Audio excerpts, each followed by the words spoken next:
Did we already just nuke him? Yeah. Jeez, that went fast. That's what I said. From Washington, the nukes. I was going to indicate, though, no time skip, but clearly it was happening already. Like... Hey everybody, welcome back to the Stoneface Reactions. I'm Theta, this is Justin, and we are back with not the penultimate episodes of seed, but the penultimate recording of seed. Correct. Sort of. Yeah, I guess, technically. So, I'm thinking in production now in my head. Normally we do record 3 episodes at a time. We typically do 2 seed episodes at a time. Discovery of a possible extra last episode of seed, meaning that next time we record, we can just do 3 episodes of seed and just throw in that last thing on there. Doesn't change anything. So, penultimate recording of seed. Before we get into anything else, though, first off, we have comments. Master Detective from the Patreon, from the episode Atherin. Almost feels pointless to comment since you're further ahead, but I couldn't tolerate the Yazik slander. When Nicole dies, he and Derka are visibly angry and distraught over his death. For all their quibbling, Team Atherin shared a bond that meant something to them all. My read of Yazik is he's the type of character who's rash, easily angered, argumentative, and scheming, but also has a good head on his shoulders sometimes. And also has a good heart. He just prefers to be subtle about it. Tsunandere vibes, basically. I'll also note a slight shift in his characterization after Atherin kills Kira. He's cordial with Atherin, promises to rise up the ranks and have Atherin serve under him, and finds no pleasure in the attack against Panama because it's so one-sided, contrasted by other Zaft soldiers reveling in the opportunity to revenge after Josh A., Alaska base, killing those who surrendered.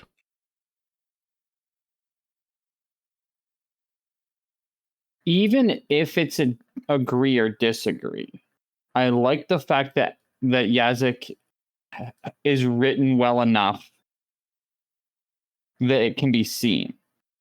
I cannot remember how far back that is to comment on how I feel. I think it's like about episode 30, somewhere around there. 30? Okay. So like 14 episodes ago or something like that. My problem is I can't remember what was said to be considered Yazik slander, considering I'm typically the guy who's like, Yazik's my boy, right? So, there's a good chance there's a good chance it was me. Well, I don't know what you would have said.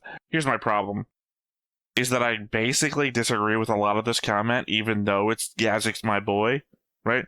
Yazik killed Ellie, and I'm still trying to forgive him for that, right?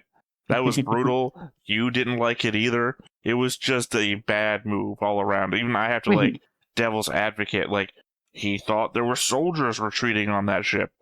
Oh, so your defense is that he committed a war crime and not murder. So that's like, even then. Also, Yazik is like, this whole Team Atherin thing.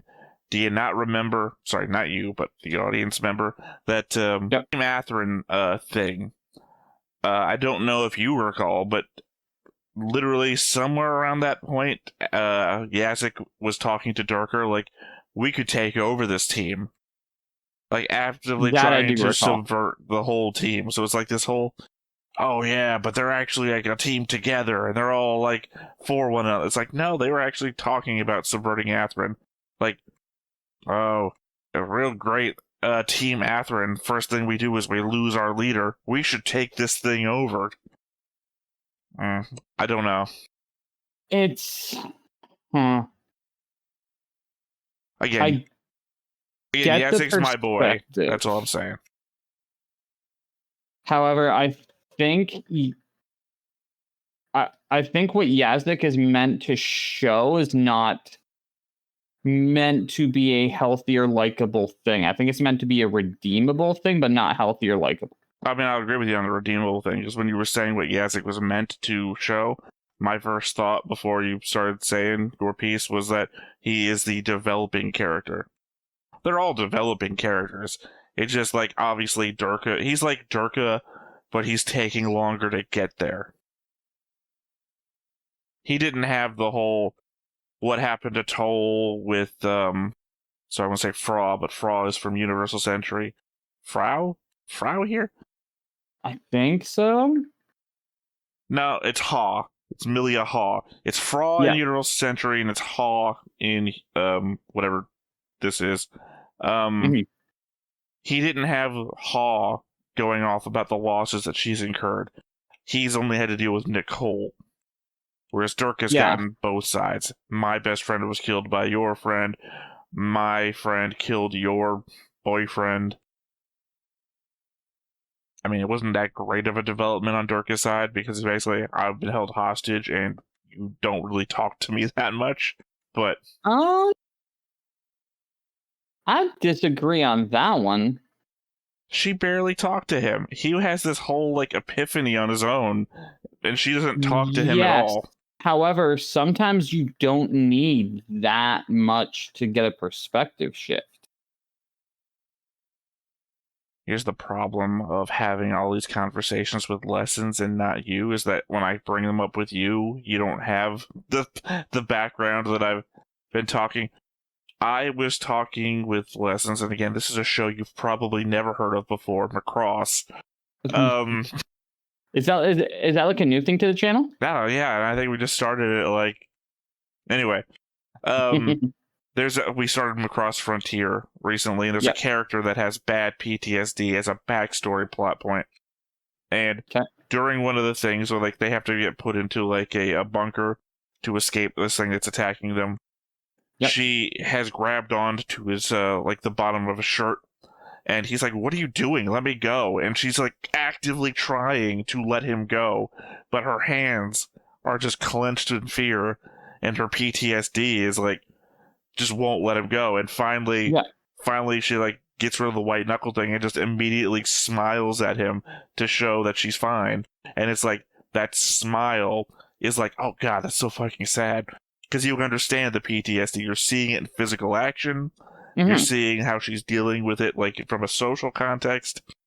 And I'm using that as the example of, this is a good way, through action, to show me what the character's going through, versus Amuro's blank staring at the walls and whatnot in, like, Universal Century Gundam. Yeah. It is narratively fulfilling, while also displaying everything in a very easy-to-read sentiment. Now, is all PTSD the same? No. Obviously, people experience it in different ways, but if you're trying to tell a story, especially a visual one, it's easier to tell it, and it's more satisfying to see, and the more, I'm not going to say niche ways, but the better to express ways. Okay. So the thing with Durka for me is, so also at that point, has he seen that Atherin is no longer distinctly part of the OG side they were on? I can't remember who is with. That's too many episodes back. I'm only current. So Atherin. Yes. So Atherin might have been around the time that we were complaining about the explosion not killing Kira. I think that might have been around that time. That was when we started to see it happening, but it wasn't official yet. Yeah. Okay. That might be before Atherin comes back, where, you know, he's walking down the hallway with his arm in a brace, and he has, like, that, like, really short conversation with Yazik. Correct. So yes, but with the Durka thing, that actually solidifies my thought process then. Durka, also the speed of it makes sense based off of what just happened with Atherin. Because Atherin, if there's anybody on that team who respected Atherin on a level that wasn't Nicole. Like a friendship level, it was Durka. Nicole was a friendship level respect, and it was more, but Durka was still more militaristic. I mean, I completely disagree with you on that one. I think we may have mentioned it only, like, once in all of Gundam seed so far, but it was like before the episode that Nicole died in, Durka and Nicole were the least contacted members of the team. Yazik and Athrun talked a lot, or fought a lot, but Durka and Nicole were background. And then Nicole had this whole, Athrun asked Nicole, "Why do you fight?" And it turns out that they're both fighting for the same reasons, because they both lost people in the January 7th thing. And then Durka just never gets a chance. Durka never has like a one-on-one with Athrun. He's just like in the room when Yazik fights with him, or with him and I'm saying him, I mean Athrun and Nicole talk in like the locker situation. Yeah. But otherwise he doesn't have anything with Athrun. But like even the seeing that Athrun has arguably the most loyal, who has kept some shred of sanity. Yazik was talking to Durka about overthrowing or supplanting Athrun. That's where, because he's in line with Yazik until he, gets captured, and then kind of gets forced to face reality, or his reality. So it's not even he's the most loyal. He's more loyal to Yazik. So seeing that he has getting that face of reality, and then seeing that Athrun has already flipped, it gives him a reason to think on why. There's built-in motivation that is beyond the obvious. Oh hey, a girl gave me food. I'm not saying it's impossible. I'm just saying that maybe I haven't paid enough attention to Durka, but my read on Durka has been mostly the memorable parts for Durka for me. Yeah, have been when he aligned with Yazik to overthrow Athrun, which never came about because Athrun gets fucking lost in the weeds by the time they even joke about it. And then Yazik being pissed at him when Nicole dies, and Durka just being like the separating force. Durka was nothing until he switched sides, and that's when he gained importance. You know what? I'll give you that one. Some people have to find their importance in the narrative, I guess. Oh, 1,000,000%. That's really any storytelling thing. Right. I just mean that there aren't a lot of characters. Like, I would say Durka is I was doing this earlier when I was trying to think about the way I considered Frederick Ades in this show. That's a heck of a name. Ades. I could be saying it wrong. Ades, maybe? I don't know. I considered him a third-tier character. Yeah. He's my favorite third-tier character, the same way I think I list Yazik as my favorite second-tier character. Yazik is not a main character. He is a supporting character to a narrative, so he's my favorite second tier. And Frederick Ades does not get a lot of momentum, right? He is there to like yes sir, no sir to any of the main characters or even the secondary characters. So he's my favorite third tier character, and I would put Durka in the position of third to fourth tier. I guess he becomes a third tier, or he is a third tier who becomes a second tier character. Okay, so at this point, I would say that he is third tier. However, I think he might get bumped down to fourth. I can't think of actually a fourth tier character other than, I guess maybe like Waltfield's assistant and everybody in that level would be fourth tier characters, because Waltfield himself is more on a third tier, like he's in level with Frederick Ades. Well, so he is now. I see how you're doing it then. Yeah, Waltfield would be a tier 2 character who then gets bumped down post-mortem or resurrection into a third tier character where all he does is like looks back to Lack and says, "Yes, ma'am, no, ma'am." So I would put Durka as a third tier that jumps to a second. Yeah, that's what I was just saying. I think it's possible important. He drops back down to a second, depending on what happens with play. Well, no, you mean back to a third? Yes. Yeah, because again, the whole Yazik encountering him and them having a conversation about his defection makes him more important now, even if he doesn't actually do anything. The action that he has on other second-tier characters makes him now second-tier character important. Agreed. All right, next up, David. And that's called a tangent, folks. I don't think it was a tangent. The whole thing was about Yazik, but I guess it is a tangent. The whole thing was about Yazik, and we had a whole conversation about Durka. So, Anyway, David Butt, also from the Patreon, from the episode A Place for the Soul. The song they played at the end of this episode was the third ending theme from Gundam Seed in the original broadcast, but it and the second original ending, River, were both replaced in the HD remaster with Distance. The ending scroll you've been seeing was created for this song as well. Okay. The ending scroll that looked like it gave everything away? Well, we've heard that one before. I guess the ending scroll was made for this song. It showed up earlier than it was supposed to for us. Kind of the same way. I can't remember if it was a YouTube comment or a Patreon comment. Has to have been a Patreon comment because YouTube hasn't even seen it yet. That the ending scroll that gives everything away was supposed to be for like 1 or 2 episodes after what we saw. Which, in that case, it wouldn't have given everything away. It just would have given a lot of things away.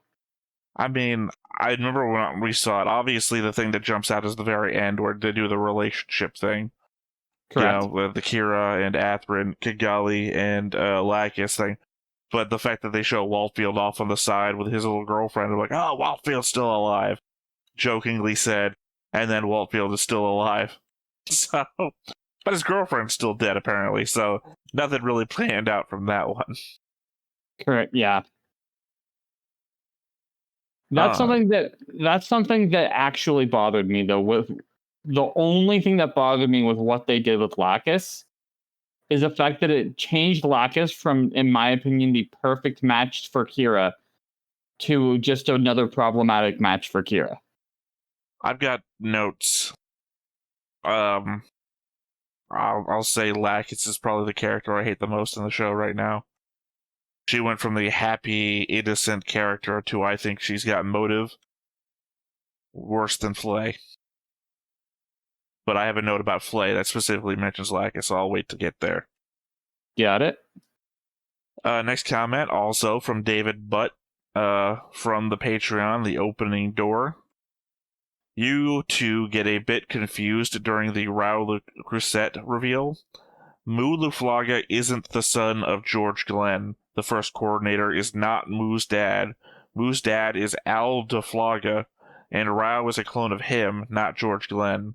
George Glenn has nothing to do with Mu and Rao's specific backstory. Also, the shot of Rao's face wasn't in the original episode. It's something they added in the 3 compilation films to the series. Which is actually pretty good to hear. The 3 compilation films. We've brought it up before. I wrote something about it in the scheduling post. The fact that you're going to be moving on to pursue your work aspirations and whatnot. Yep. The fact there's compilation films, easier way to get lessons into this. So, which it definitely helps you out in the process. Well, it gives me a reason to watch them. And I don't have to do the thing I was thinking about doing, which is just start the next season. I would say series. Start the next season and just try to guide lessons through it through a whole 50 episode episode recap. So I appreciate all of that in that information. There's one piece of information that stuck out to me, and I want to just confirm this before I question it. Well, actually, I have a picture I want to send you. Just in our own defense, real quick. Love it. So I made this. So Mu's father name is Alaflaga. Al-da-Flaga. Duh. Okay. I also have a comment about his name. It's probably insulting, but I don't care. That makes it a little bit better, but that's a choice of a name. So yeah, I grabbed these two images of George and Al, just in our own defense. I guess half not in our defense. Rao does say the name Al de Flaga in it, so it indicates that's his dad's name. But we were probably talking over it at the time in confusion about. Well, the thing is, there's a picture of George in the background of one of the scenes, so they're already indicating something, sort of, and it'd be like, why is this even important? Which is also a note that I have for later. Why is this important? And the implication that it might be George is their father, like you being the clone of the first coordinator or you being the son of the first coordinator. I guess the timeline doesn't even match up if you think about it. But that would be built-in importance. So that's immediately where my head went. But again, this picture that I put them next to, they kind of look the same. The big difference is the nose, but other than that, yeah. I mean, that could just be the angle of the picture. They've got kind of the same, like, George Clooney chin. They both kind of have the same color hair, because obviously one's taken in a darker image. Maybe the, what do you call it? The part is a little bit different, but they both have, like, what is that? Right-aligned hair swoops? Yep. So, it's not like we saw two completely different people, you know? It wasn't like we saw Al Salim or Egyptian Rambo and confused them for Patrick Zala. It's like, these aren't, like, way off. No, it's true. I know I often say I've got, like, face blindness to these people, but I feel like I'm a little bit on the road here, at least. You at least know that you're headed the right direction. Anyway, like I said, took a picture because it would last longer. True. All right, and lastly, we have one from the YouTubes. Zero Hera from Fangs of the Enemy. I really like the contrast between Blue Cosmos and Andrew Waltfield in this episode. We see the former not worry a damn about civilian collateral damage, literally attacking the outdoor restaurant they were at only because their target was there, versus Andrew holding Kira and Kigali at gunpoint before releasing them, saying that this wasn't a battlefield. Sure, Andrew is part of an invading occupation force, but his stance is very moderate when compared to the extremism he is constantly exposed to, as it's doubtful this was the only assassination attempt against him. His question, however, is legitimate. At what point does a war end? When all enemies are defeated? Is it even worth fighting a war where your options are either the eradication of one side, the other, or the worst possible scenario where both/all sides are utterly devastated? At what point does it really end? And is that end one worth striving towards? After all, if Blue Cosmos had their way, there would be no coordinators left in the world. Does Zaft have to fight until all naturals are dead as well? Or can the war end before things truly spiral out of control? Yeah, no, that's a very valid question, and I think a lot of it breaks down to the fact that Waltfield understands the point of the war that we're at. He understands that this, like, we are not at the defined stages where the war has to go on until one side is significantly proven to be correct. I think the problem is that we've had the talk about essentially this conversation and a conversation that Zero Hair hasn't seen yet because they're only on the YouTube side. Yep. Specifically Kigali's. So a question now enters into my head, because it's a question I have in a note later about Kira's parentage. Adopted father? So I actually don't think that this time when we're getting this statement actually even affects what was just said, because even at that point, like, you see that Waltfield is doing things that still hold a high moral stance despite the position that he's in. Well, that's what I'm saying, is we've discussed this from Waltfield's position. vis-a-vis the attack on the town and supplies while making sure that people aren't harmed. But also, he is the first one that asks that question. And then later on, Kigali's, again, adoptive father says the same question, or doesn't ask the same question. He makes it more of a statement to Kigali. And it's something that we've come back to a number of times. They point out that if Blue Cosmos had their way, that there would be no coordinators, and we already know well after the point of this episode, because I think this is one of the recent ones from YouTube's release, that Patrick Zala's point is there should be no naturals. So we know that both extremes are in charge on both sides. Yes, which is a terrifying prospect. It's just that we also see somebody like Waltfeld, who is in charge on one side, versus, say, that previous comment. I think the first one that we read. Now, my problem is I delete all these as soon as it's on my note anyway. I'm not deleting them from, obviously, the comments. I delete them from my little notes. The comment about how Atherin... sorry, not Atherin. Yasik holds back at Panama, whereas you see all the other Zaft soldiers gleefully killing Earth Alliance soldiers in revenge for the Josh A. Cyclops attack, as it were. So, that you still have your examples of holding back, but I don't know. Like, it was very much a different case because, again, Waltfield, it seems like Waltfield tactically understood he could do way more damage and end this conflict way sooner. Right? Like, I don't think that's true either, because again, it's literally like on the nose. It's a desert insurgency with a foreign, overdeveloped military power. You can't get much more on the nose than that, and I don't think if history's taught us anything, that you overwhelm the Middle East with foreign military forces, and win. Empires get destroyed in the Middle East.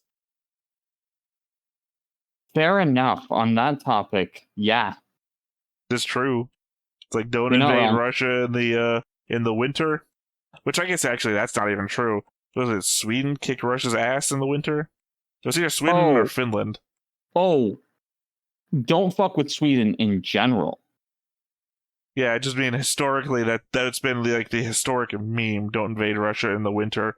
But then in the winter, Russia gets its ass kicked when they try to invade. It was one of the Nordic countries. I can't remember. I want to say Finland or Sweden. I think it's Sweden. But yeah. Again, this comes before we get I want to say Azumi was his name, the adopted dad. His whole, you attack somebody, they get hurt, they fight back, and they hurt somebody you love for revenge, and then you're then put in the position, and he uses her as the example. I don't want you to go out there, because if you get hurt, I know I'm not going to be able to hold back the need for revenge.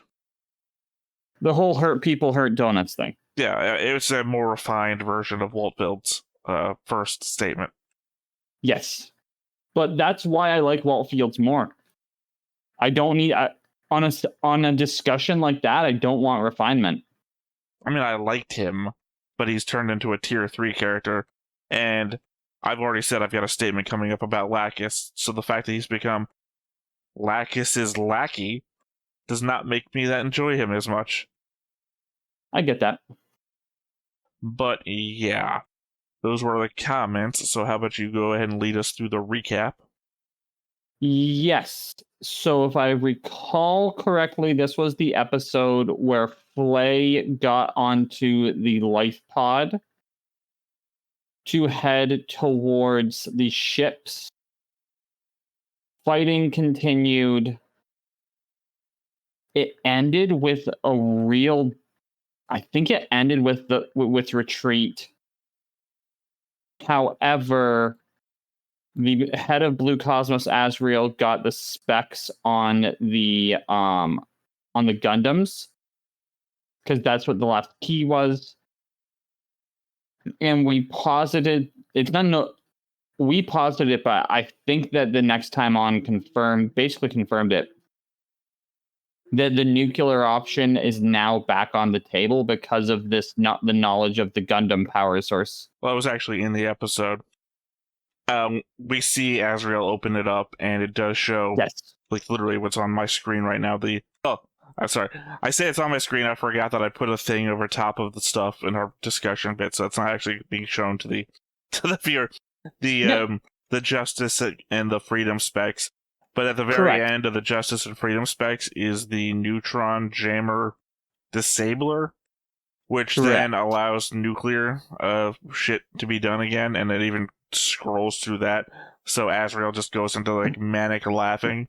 Yes, because it gives him the knowledge that the machines being used are actually being run off of nuclear power. Well, more so it gives him the technological specs to make neutron jammer cancelers. Because I think that's what you're talking about was on the next time on, because the next time on showed us like a horde of missiles, very large ones, assumedly nuclear missiles, being fired at the plants. Correct. So what I'm talking about is not the actual jammer cancelers. I'm saying that it puts the nuclear option back on the table, whereas up until this point, we've not seen any mention of nuclear as a weapon, more a power source. Well, first obviously was the Janus 7 attack was a nuke.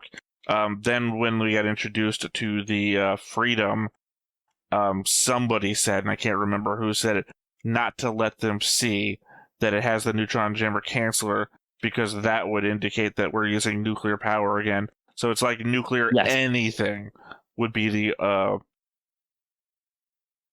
Rao keeps calling it the way to open the door. So I was literally just thinking any nuclear power at all would open the door too. And it's like, oh, is that what his metaphor was all about? Oh, so we're saying the same thing. We're 100% saying the same thing. So I'm thinking it's less about the jammer part and more about the fact of now we have access to the big MacGuffin. Well, the jamming thing prevented them from using nuclear power on Earth, which then assumedly, I guess, I don't know why that stops them in space, because they've got a giant ass moon base that they could be making nuclear weapons and shit with. Assumedly, if we're doing nuclear missiles this episode, maybe they've been building a stockpile of nuclear missiles there. That's the thing, especially dealing with Blue Cosmos, which is clearly an extremist organization. I think we're all extremist organizations now. Yes. But dealing with Blue Cosmos, which we're seeing how batshit crazy Azrael is willing to go, this turns him into to me, my prediction earlier that the second season could very easily see Azrael as a major threat throughout the whole thing. Well, as he dies in the first season. To me, this could absolutely set that up. I don't know, the fact that we're going into like an all-out attack, apparently in this episode, kind of like feels like we're not setting anything up. Like we're going all in. Which I guess maybe it implies that we're going to do a time jump? I don't really know. I think we're going to get a time jump. I don't know how you just go all in. Especially after we already know that both sides have like blown all of their military strength between Operation Split Break, Panama, Orb. There was one other place whose name I don't remember that we like launched stuff from orbit on. Like we've literally both sides have been using 100% of what forces. Well, maybe not Earth Alliance. We know that they've been gathering forces at the moon. So that's why I say it. Because I think the forces I think there's two pieces on the board that we have not seen use their power, which are both connected to Azrael. One would be Earth forces, and one would specifically be Blue Cosmos.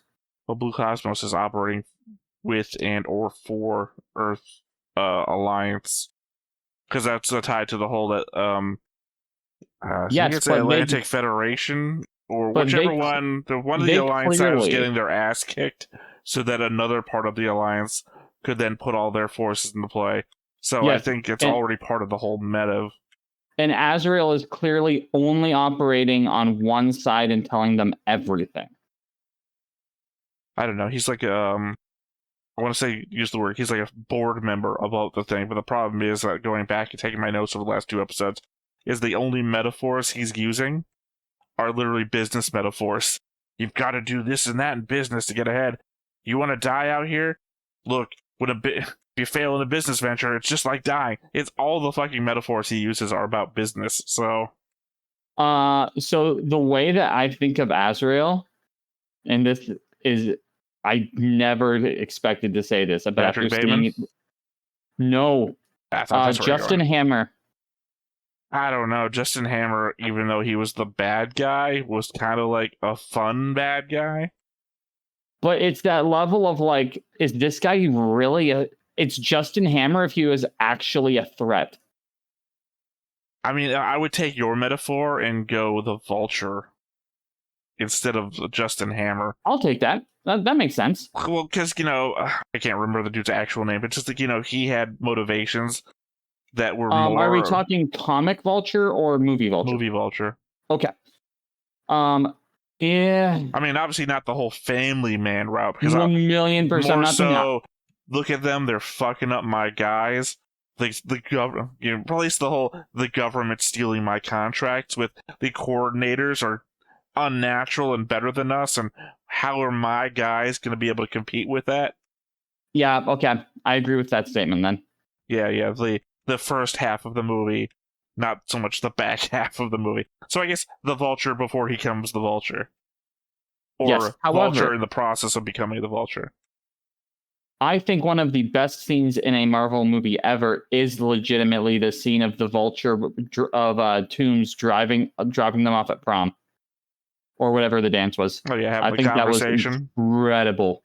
Where he doesn't actually know until the midpoint of the thing when they're like just talking to one another. Oh, yes. I know who you are.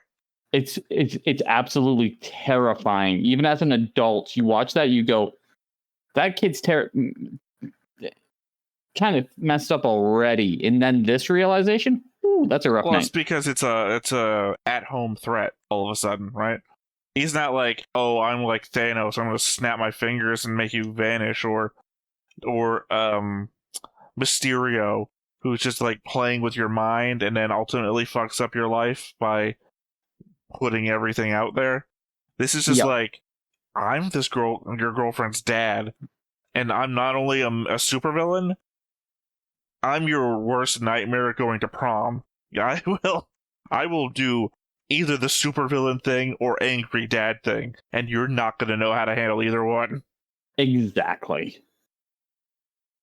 All right. Got some board stuff. Hell yeah.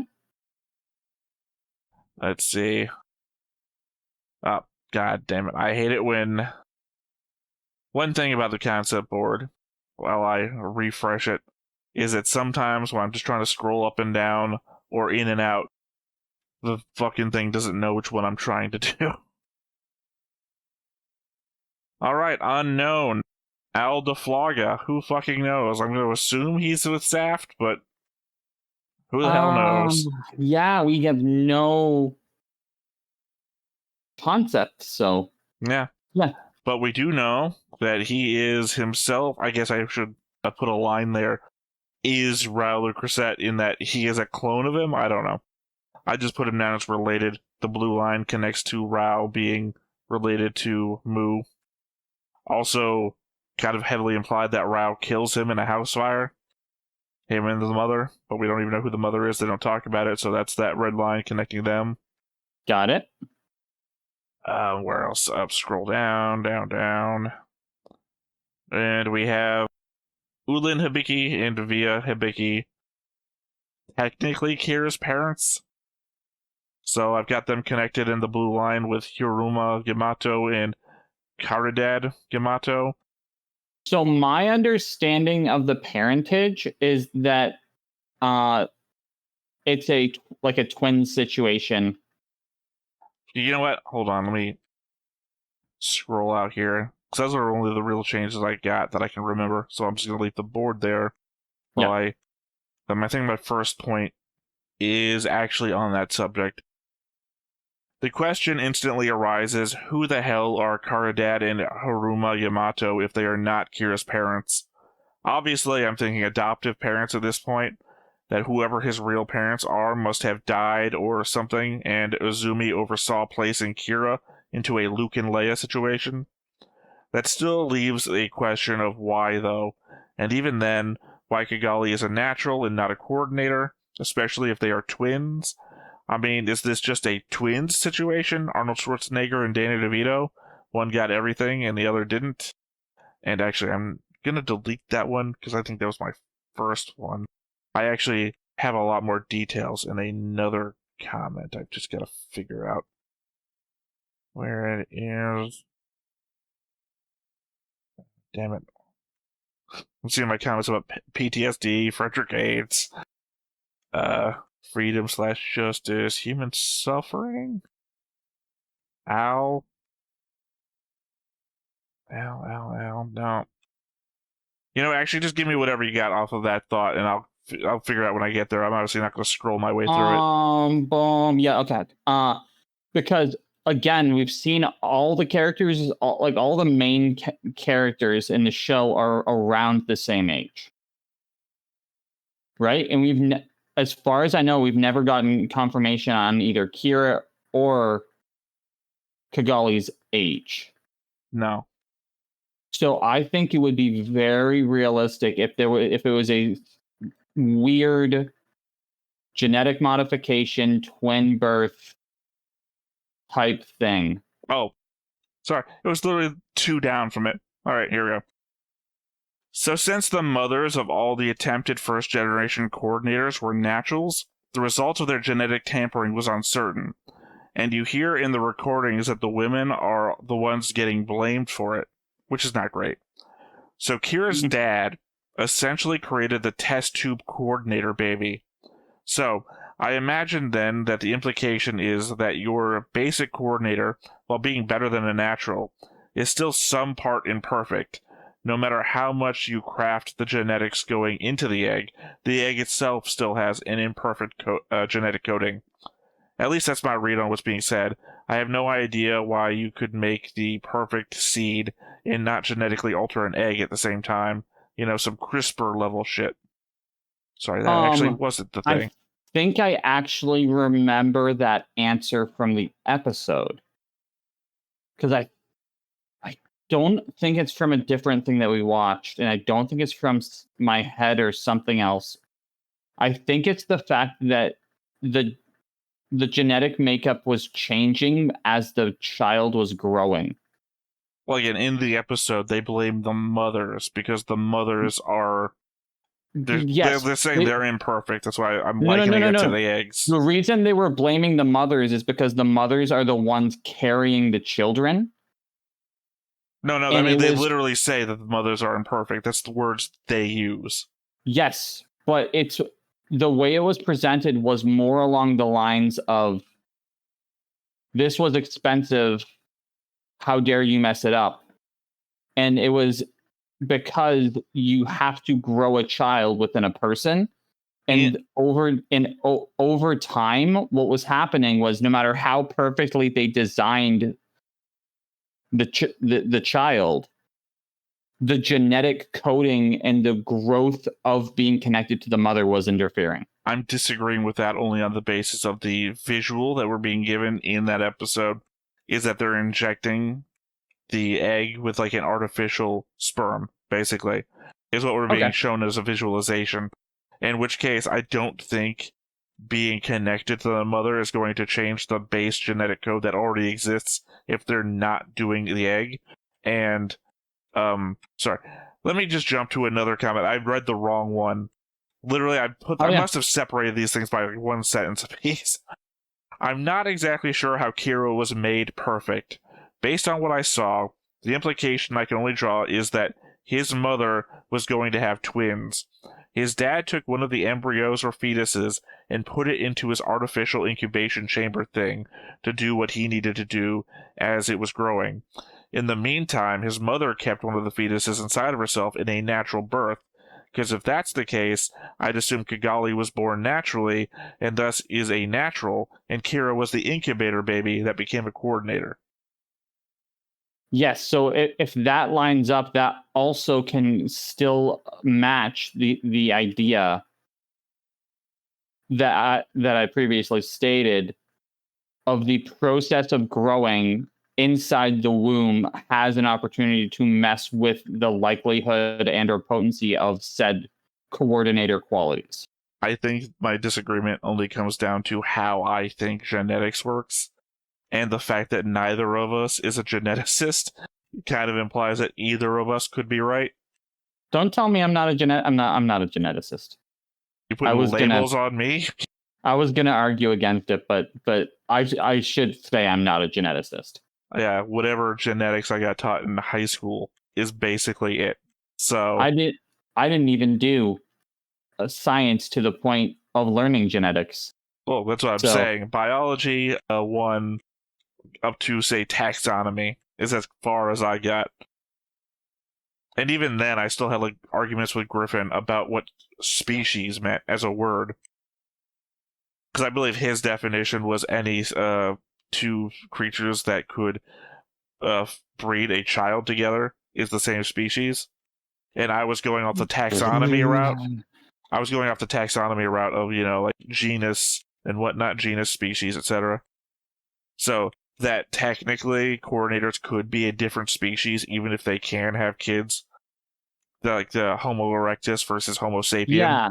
That those are literally two different species. But can have kids together. So I don't know.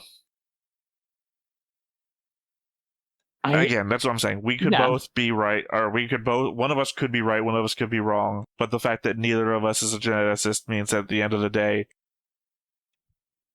hit us up. I don't even think that would resolve it anyways, because it would depend on what theories and No, I'm talking. Were being used. I think I was having a debate with Griffin only on the species level that coordinators could be a different species. In the they could be Homo coordinator versus naturals being Homo sapiens. That was funny. I'm not saying it's a joke. It's the only word that comes because I know. Usually when you they're the next generation of mankind, you give them some other species name. Or in Homo superior. Yeah, or I was going to say in Marvel, humans that can use magic are Homo Magi, that sort of thing. So we just give them a new name, but that makes them a different species. But they can have kids with humans, so does it matter? No, I was going to say my interpretation of genetics is that your genetic material is given to you at birth. You are the inherited qualities of both parents, but if you only modify the father's inherited material, you don't know what's being adopted by the mother's genetic code. So the fact that the egg has its own built-in genetic code that you're leaving to chance. But then again, I don't know enough about genetics to say what changes in the womb, which is your implication, that your genetics change as you grow. And obviously, that's true by irradiation, so obviously, people who stand too long in space, I'm not even using the sci-fi of the show, people who are on the space station for too long, your genetic code breaks down a bit by being irradiated. Your DNA helix just doesn't connect as well, and that causes mutations, which is also how species evolve, random mutation, so... And then what happens is you get either rocky skin, you can turn your body fully to fire, you get real stretchy arms, or you can form force fields. And invisibility. Exactly, and those are the only options. One of these is worse than the others. Yeah. Unless you're a fan of the Venture Brothers, in which case 2 of them are worse than the others? No, 3 of them are in fact worse than the others. They're all pretty damn good because one gives you flight. Did you watch the Venture Brothers? No. Venture Brothers has the play on it. The fire, if you were the Human Torch of the Venture Brothers, you're just on fire all the time, and it's extremely painful. So they put him in a chamber that keeps him asleep, and also deprives oxygen, because otherwise he would just be in pain for the rest of his life. Their version of the thing, he's on the spectrum. So it's not like a problem for him. He's just like, that guy. Got it. The invisible woman can only change her skin invisible, which means that if she goes invisible, you can just see her entire inner body, which freaks everyone the fuck out. Get that. So really, it's just the stretchy guy.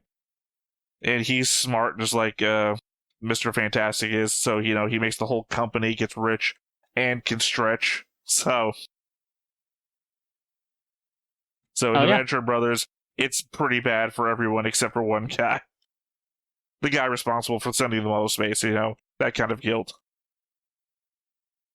All right. Well, that was 3 of my notes back to back. Hell yeah. As I desperately tried to find which one was right.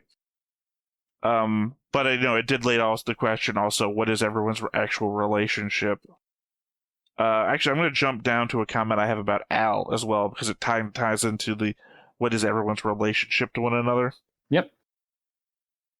I'm actually confused by Al to a certain degree. He looks down on a baby Rao and says he will succeed him. Why should he pass everything down to that woman's child? Later on, we get more of that with one of the kids looking on as Al tells a woman to educate him and not make him into another one of those.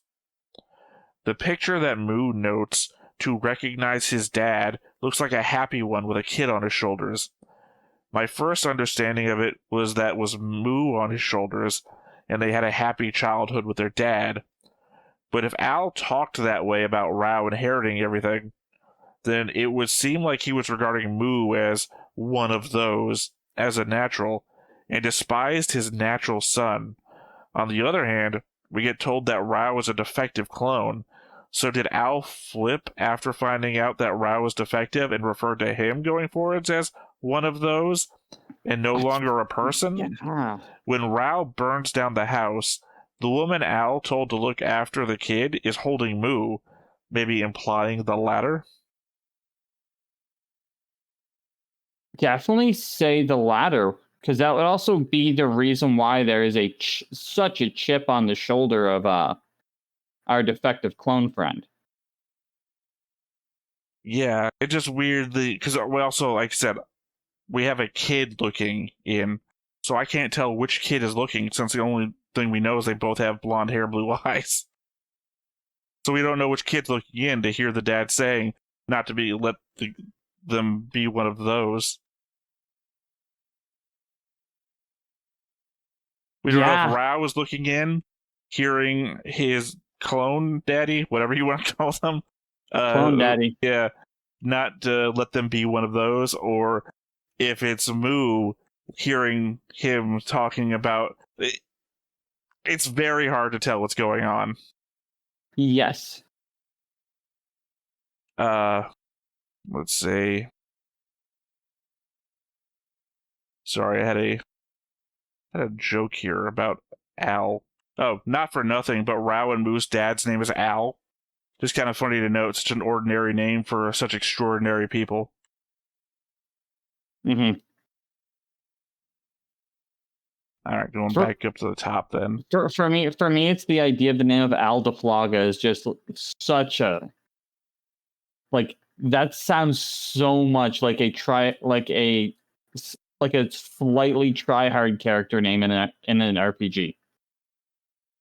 Well, I mean, it's just Al. It's Al is the name. I'm thinking like back to a reboot where Al is the diner chef, or I guess. That unlocked a memory. Rhoda, the Al was the name of the chef there too. Yep. Just Al is such an ordinary fucking name. It's like, okay, the two guys that have almost the fate of everything in their hands, almost. The dad's name is Al. Not even like they have ordinary names. Rao and Moo. Their dad's name is Al. Actually, you know what? No. Al is more similar to like Monty Python and the Holy Grail with Tim the Enchanter. There are those that call him Tim. But it's like the idea of you need to find a wizard. His name is Tim. And it's like, what the? Oh, shit. Okay.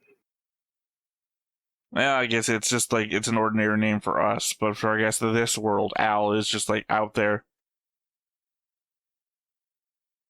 All right.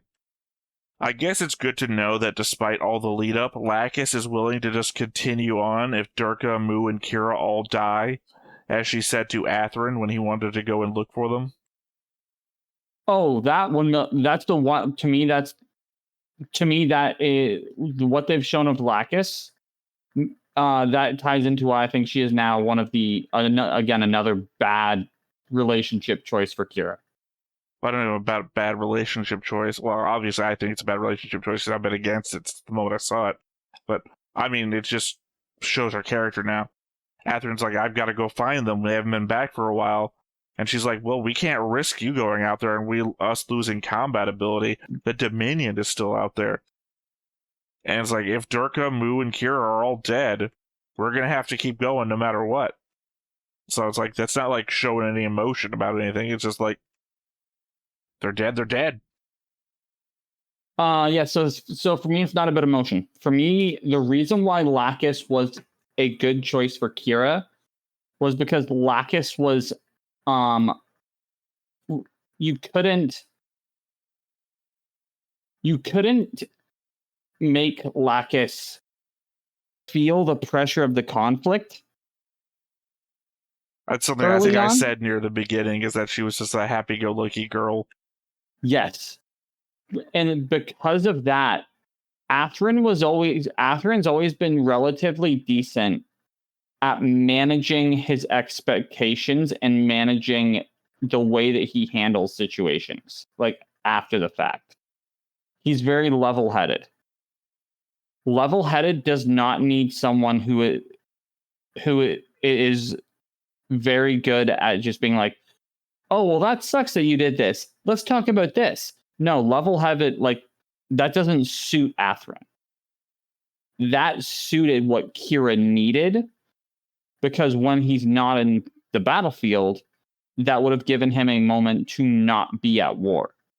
Now we're seeing this warlord coming out that's like, yeah, fucking leave him behind. And I'm like, no, I don't like it. I was realizing the thing that I thought that I had written about Lacus, I didn't write. I'm gonna go down to the last comment that I wrote. Not my last. It's not my last comment. Obviously, I got everything else to go through. But it relates because I thought that I read a bunch about Lacus in it, but apparently I must have just deleted it for some reason. I don't know when I came around on Flay, but at some point she became one of the more interesting characters in the show. I was flippant about her manipulations early on, of course, but I tend to be that way with a lot of characters that express their PTSD in non-narratively fulfilling ways. That isn't me making fun of mental illness or PTSD. That's me expressing my displeasure in storytelling revolving around it, as per that previous discussion we had months ago. Yep. At the same time, I understand what Flay was doing as a means of coping with her own mental traumas. Was it good for her or the people around her? No, of course not. But just like how I come around on most characters I spend enough time with, or get a chance to understand, I get Flay better now, and she isn't my most hated character. And I thought that I had written a bunch of stuff about Lacus at this point, who is probably my most hated character. No, I could have sworn I wrote something about this, because I wrote something about blaming her for the death of Frederick. Yeah. There's got to be another something around here about Frederick. There's the Frederick line. I understand better why Flay is the way she is. However, it's still the level of manipulation that she has taken part in, I cannot excuse. The manipulation that she has achieved has only served to make her feel better, and I guess bring Sai down a little bit. But at the end of the day, it hasn't been like... I'm going to go ahead and read the other one and just combine these two thoughts together. It's literally the line above it. That's why I was missing it. I think I meant to read one and then the other. It's a funny thing, the number of times we talked about the theme of not being to let go when somebody you care dies or gets hurt by people on the other side, and you seeking retribution for it. which causes the fighting and hurt to go on even more. Watching Athrun and Durka saluting Frederick aides as he goes down in the Vesalius was painful for me. Frederick was my background guy, like my tier 3 character. Discussed that before. Right behind my tier 2 in Yazik. So here, near the end, I'm not incentivized to receive that message. I want someone to pay for my guy's death. And I got my sights set on Lacus for orchestrating the attack that got him killed.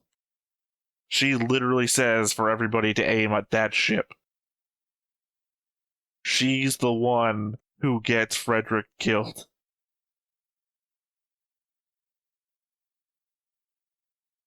I see it. To me, Lacus has just become like another soldier. She's not a soldier though. She's a leader. She is telling people when to live and when to die. Yeah, but like I don't mean in the position.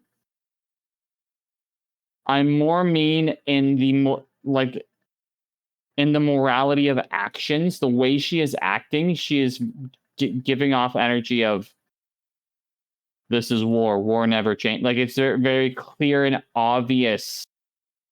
She is the line in the sand of, hey, we can't let two extremist factions get everybody killed.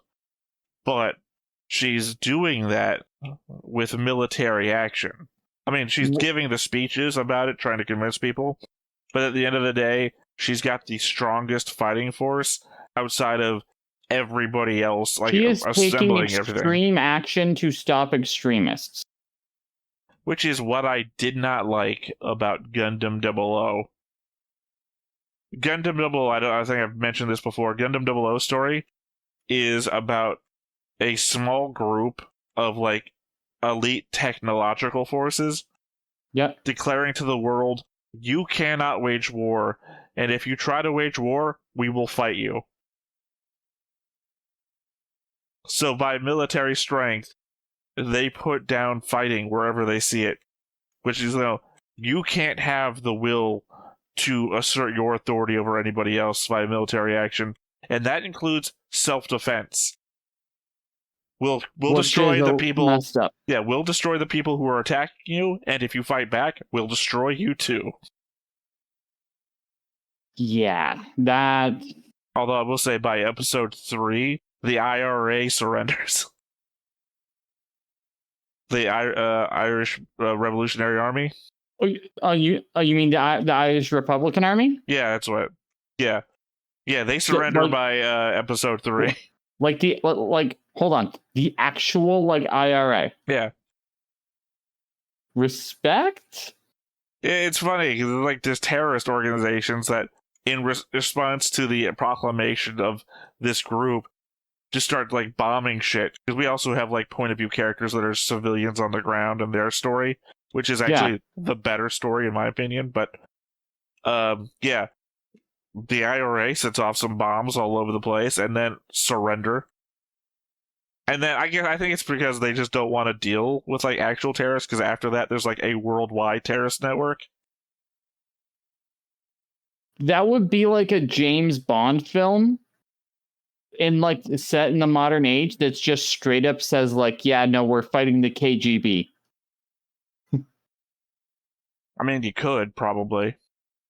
That Simpsons joke of the Russia pushes the button and the wall flips up in the middle of Germany. I'm not talking about an ex-KGB agent. You mean Putin? Putin is literally an ex-KGB agent. Correct. I'm literally talking about a James Bond film openly being yes, our villain is Russia, the KGB. I don't think that works though, because the IRA is still existent. It's not like we pulled out a fake group. Yeah, it's not like we said, oh yeah, the Nazis, we're going to fight the Nazis. It's well, I guess technically, no, we mean the old Nazis, not the new ones. I think at the same time, I brought up a book that I wrote a while ago that I was really pissed off that they made a TV show out of and didn't use nothing of it. You might appreciate it. I told you about Flash Forward before? No. Where they're doing an experiment at the Large Hadron Collider to discover the Higgs boson particle, and there's some sort of like neutron burst that happens at the same time. Yeah, and everybody sees like 30 years in the future. And one of like the little minor side stories or like news articles is that Quebec is still part of Canada 30 years in the future. So it kind of like that whole movement just goes away because they know that it's not gonna, like in their lifetime, nothing's gonna come of this whole. That's a whole that's a funny thing. I don't ever, as a Canadian, I will fully say this. I don't ever expect the separation to happen. Well, that's like one of those minor things. Like I said, one of the guy's stories is he didn't see anything, and he's like, "What the fuck does that mean?" So he's trying to find out if anybody else saw any news articles about him in their future, like because I think he thinks he died. That's why he didn't see anything. And there's a bunch of shit. Like, one of the main characters is in a relationship with a woman, and during the event, everybody passes out when they see the future. Guy driving a car plows into elementary school or something like that, where her daughter was, and her daughter dies from the car crash. So, from one aspect, she kind of blames him because he's in charge of the experiment, which caused it all to happen.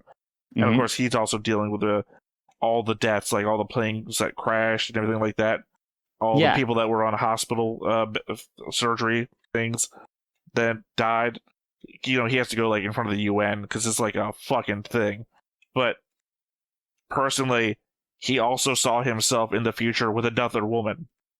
So like, he's trying to fix his relationship with the woman who blames him for their child's death, while at the same time knowing in the future he does not wind up with her. That's a... Well, it's, the book like goes over a lot of scientific theories about fate, predestination, concrete universe, essentially. Is time fixed, or is all time happening at once? A lot of shit, and it goes through actual scientific theories. Whereas, is time fixed, or do we need to call a repairman? Whereas the TV show is literally, the flash forward happens, and it's a murder mystery. You know, none of the huge thoughts or anything. The scientists talking about stuff. No, I saw 30 years from now somebody dies, and I'm going to try and solve the murder. It's like, what the fuck? This is dumb. Yes, anyway. Solve a 30 years in the future murder. I'm being hyperbolic about it. It's the same thought of what if you could everybody under solve the future at the same time, and this guy's trying to solve a mystery, whereas this one is like, the book is full of like philosophical thinking from scientists who are trying to figure out what's happening and everything like that. It's not even on the same level. It is Sherlock Holmes versus Pink Panther. Well, there's so much media that does stuff like that anyways, because big movie that I'm a fan of is Interview with a Vampire. However, I will fully admit there is a character done so dirty, and it works good in the movie, but it's such more of a moral quandary in the books. Yeah, I mean, that's usually the problem. The books are always better. I was just having a conversation the other day about that, some other book that I couldn't remember. Oh, Ready Player One. I'm a massive fan of the book Ready Player One. The movie sucked ass, comparatively. Anyway, huge tangent. I've got notes left to get through. Yep. Unless we want to make this a 2-hour, 1-episode recording. I was about to say, we're spending time. Well, I've jumped around to like a bunch of paragraph ones. I've got shorter. That's all I've got left. By the way, if Kira is the only success of this place, then the fact they show us a screen with a fetus and it's labeled number 54,125 indicates a lot of dead babies. Oh yeah. No, dead babies everywhere. I never noticed it, but in a flashback 2 episodes ago, they showed that Patrick and Sutherland wished for a quick end to the war via extreme measures.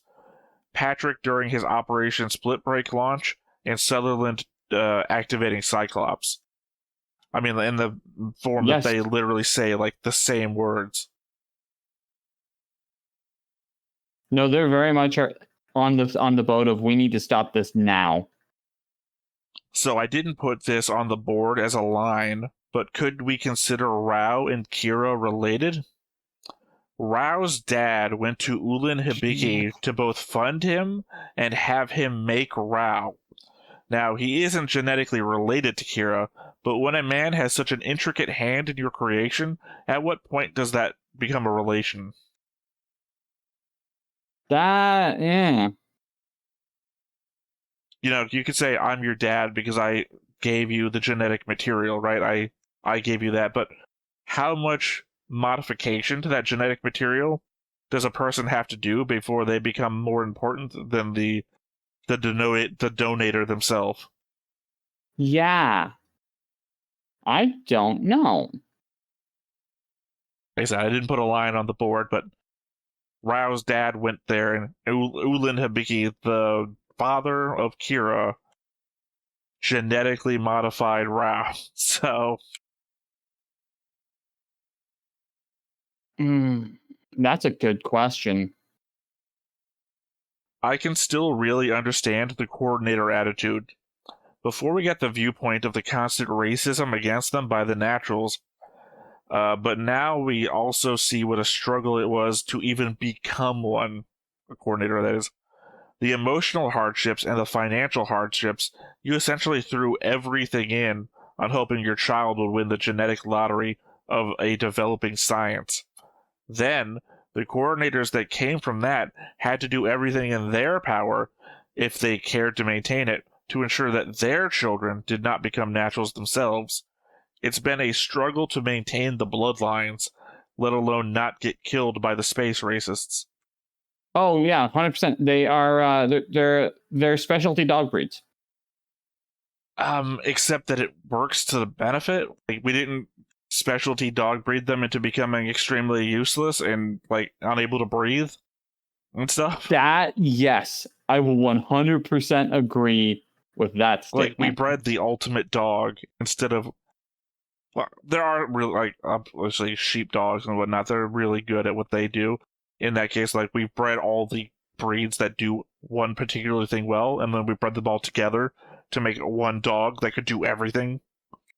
Instead of, like, pugs. We didn't make pugs or chihuahuas. Yeah. I mean, adorable dogs, but it's literally all they're good for. Oh, chihuahuas are little monsters. I don't know. Back when I worked at the dog salon, the owner had a chihuahua and was fine. Adorable little dog. Skipper Key, though, I love Skipper Keys. Those are like dogs that are bred for guarding boats. So they're like small dogs, but loud and not aggressive, but attentive, attentionful. I don't know what the word I'm looking for here is. But they're about the size of a chihuahua, too. Okay, so it's not the size of the dog. You can have small dogs that are great. Well, no, that's what I'm saying. I understand the chihuahua is a small, timid thing. Much the same way that a pug's face is like, I don't know how you survived evolution. And it's not they didn't survive evolution, they were evolved into it through breeding. That your face is so uptight and you know? Yeah. You wouldn't have outrun the predators. Exactly. So I thought Rao was claiming to have authority to pass judgment on humanity originally because we thought he was a clone of George. As thought being the clone of the first guy would give him some elevated sense of purpose. But who the hell was Al that Rao would think being a clone of him would give him that right? I mean, if it's just the matter of I'm the result of human suffering so I can cast judgment, then I don't know, man. I know I had myself drawn as him, but get in line with everyone else. Everyone is the result of human suffering. That's just the human condition.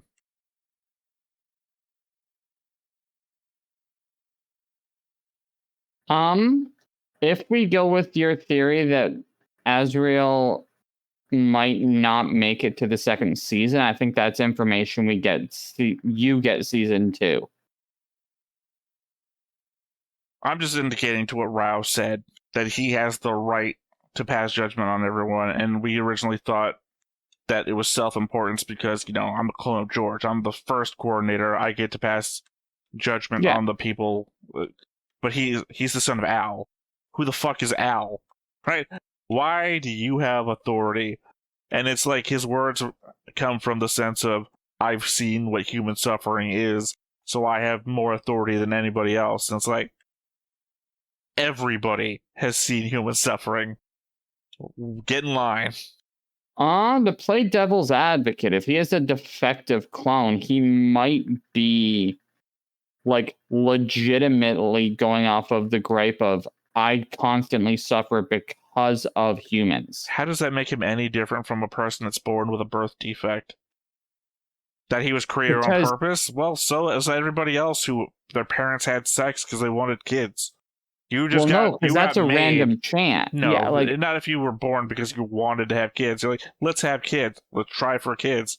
The fact that you were born artificially is no different. And the fact that you came out of it with a genetic defect, big whoop. Cancer is a fucking genetic defect, and how many people on the earth have that? Fair enough. I mean, it's technically not a genetic defect of birth, but can be. And there's plenty of actually genetic defects of birth. Just saying that you have a genetic defect of birth gives you the right to pass judgment. You're in the same ballpark as a set percentage of humanity. You're not special in that realm. If you were the clone of the first coordinator, then you're like the template for all coordinators that came after you. That would at least give you something. That would be like a leg to stand on. That guy was special. He was the first of everything to come. But you're the clone of Al. Who the fuck is Al? True.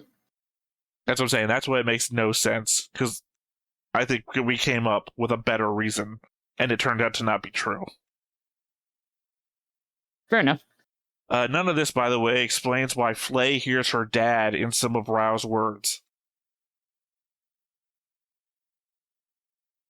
Well, that only makes sense to that it's possible that...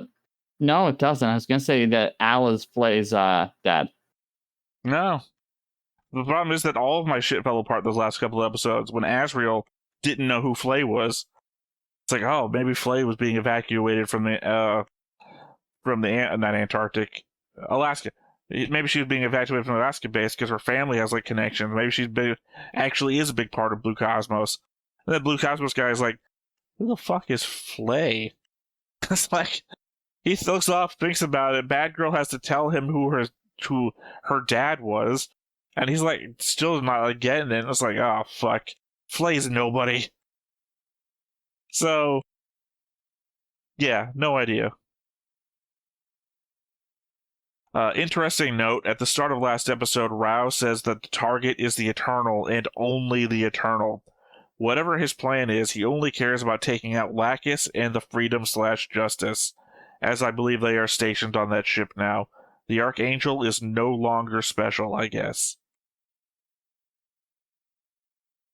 Rao was never super focused on the Archangel anyways.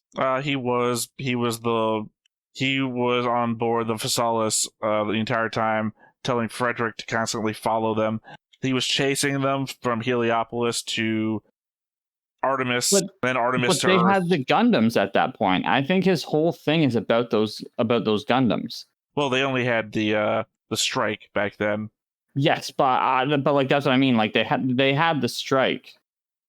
I don't know. So I think the strike was his initial goal. The problem is the overlap with Universal Century.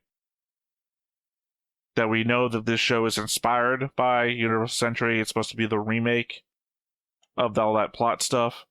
Yeah. It's not a spoiler to you. We're well ahead of whatever Universal Century would be at this point, so... Yeah.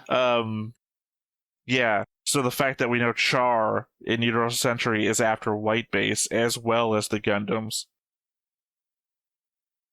Now, are we considering... I want to say Laflaga, but I know it's not right. Rao. Are we considering Rao the Char clone of this season? Or Don't this know. series? Had this conversation before with Griffin.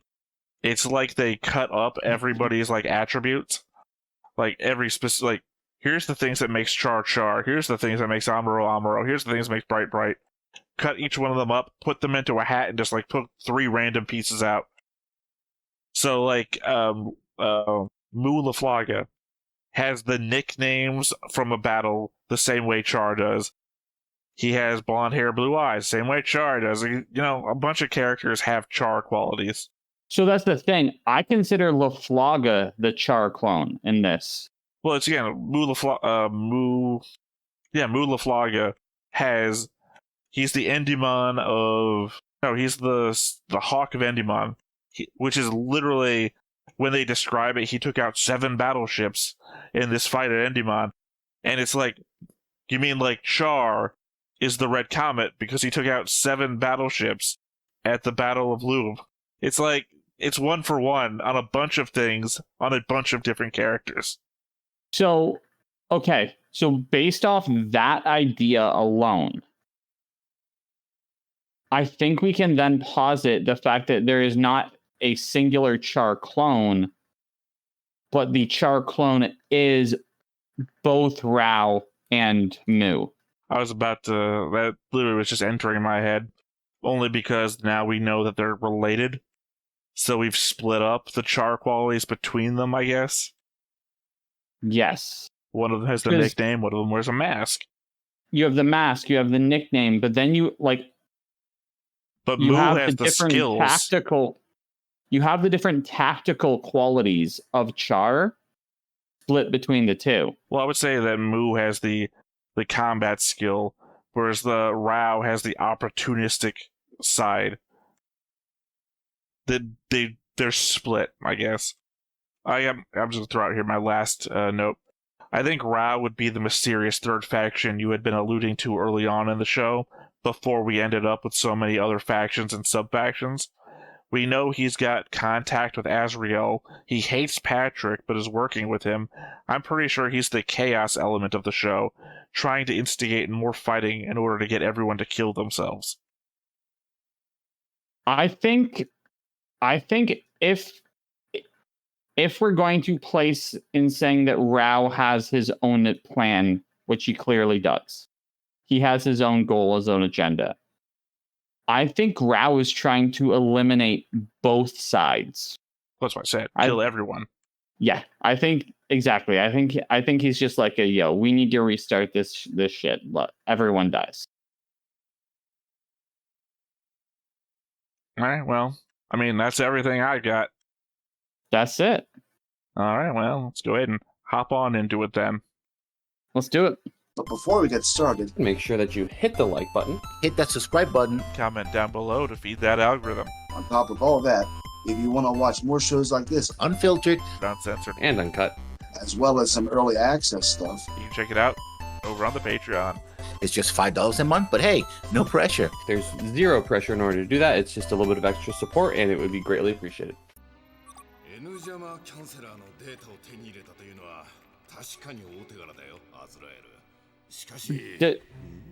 Okay, the art style of that last room looked different. I mean, it's literally a flashback scene. We've seen it before. Uh-huh.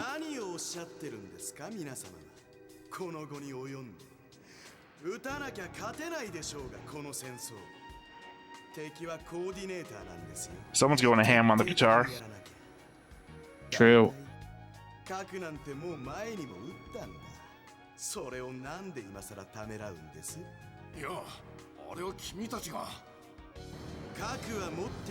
Oh, we didn't use nukes. You did. Yeah, we did.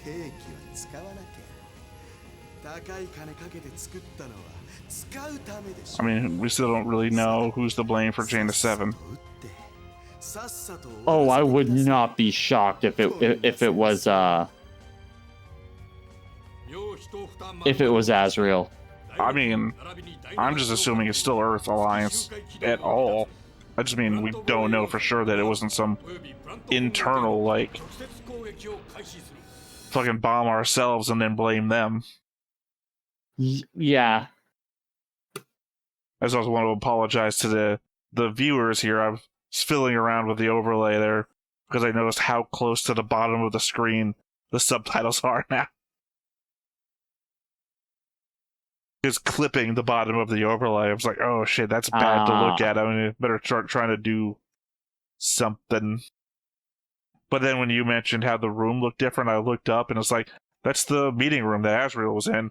And then they showed the road with the fires and everything. It's like, oh, we're just doing a bunch of flashback scenes. So I'm not talking about the meeting room. They showed like a NASA sort of vibe, like computer bank room. That the art style looked more like OG. I guess remember that we're watching the HD remaster, but a lot of scenes not all scenes are remastered. Yep. Like, I don't know if you remember back in episode 1, specifically, I remember I made a joke to Griffin that one of the guys looked like he had a Gumby face. Because it looked like not only was it like retro, like didn't get remastered, but they had a real small shot and then they zoomed in on it to make it look even worse. Mm-hmm. I don't know what's going on. I officially have no stance on the quality of the face of Gumby. I do not share the same thoughts as Theta. Yeah, you don't want to be racist against green people. I just don't want the Gumby people coming after me. They're dead. Pretty sure the Gumby people also made all the Christmas holiday specials you probably know about, the Rudolph and whatnot, and the Island Misfit Toys. Also Thundercats, I think. Oh, yo. In that case, they get all my respect. Rankin Bass, I think they also did a bunch of like 80s cartoons that you might know.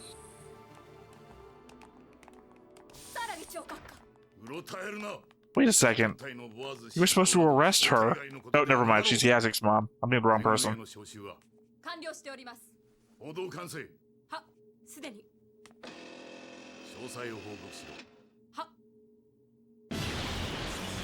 Who I think of? Eileen Canaver, sorry.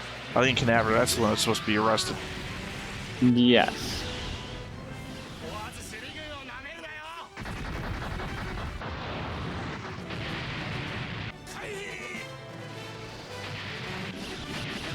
I was about to say, when has a Earth Alliance space fleet ever been successful against Zaft? But we have mobile suits now, so I guess it's possible.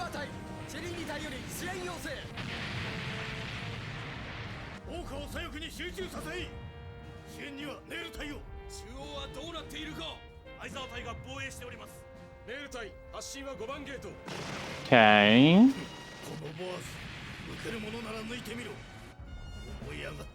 I guess Bose is the Artemis of our side. Our side.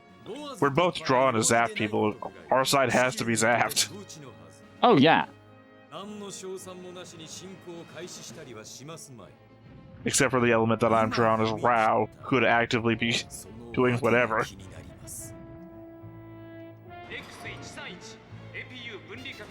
You're your own side. Has not been confirmed yet. We know fuckery is afoot. We just don't know to what fuckery end. is indeed afoot. And that foot is wearing weird socks.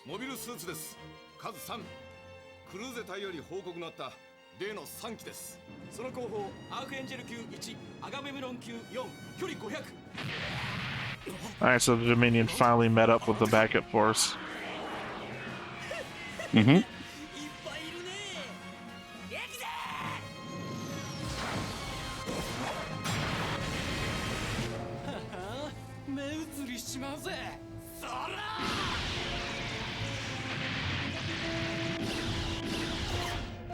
You should really be more decisive if you're in a giant mech in space. They're constantly being tortured by pain. Excuses. それで落とせるとでも踏んだのだろうよ。なら良いのですがね。いいね。初陣からケチのつきっぱなしだったけど、なんか強いじゃないの。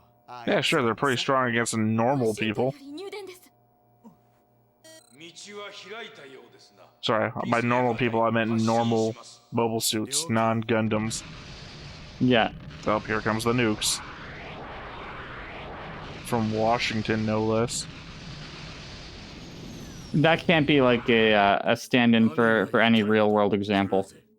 申し上げにくくありますが、我々には例のいくつかの不安要素がありますので、フリーダム、ジャスティス、ラクスクラインという。何？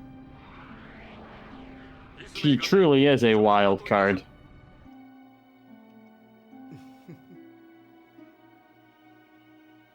Man, she got on the bridge pretty quickly. No cooldown from the PTSD. Crying one episode, bridge crew the next. 奴らの手に再び核が戻ったとそう言いたいのか、貴様。いいえ、よもやとは思いますが。I'm a fucking asshole. That couldn't be possible. The guy who made it possible. Yep. よし、くたばれ空の化け物。青き正常なる世界のために。 The tagline of Blue Cosmos.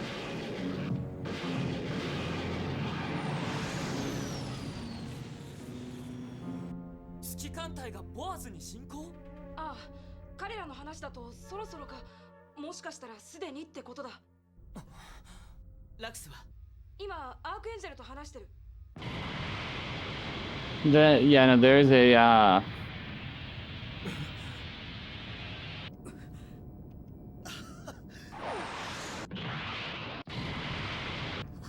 did we already just nuke him? Yeah, Jeez, that went fast.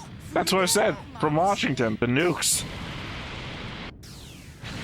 I was gonna indicate, though, no time skip, but clearly it was happening already. Like,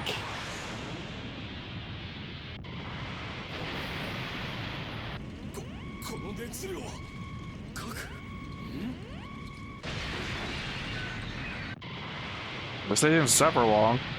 no, but like, goddamn.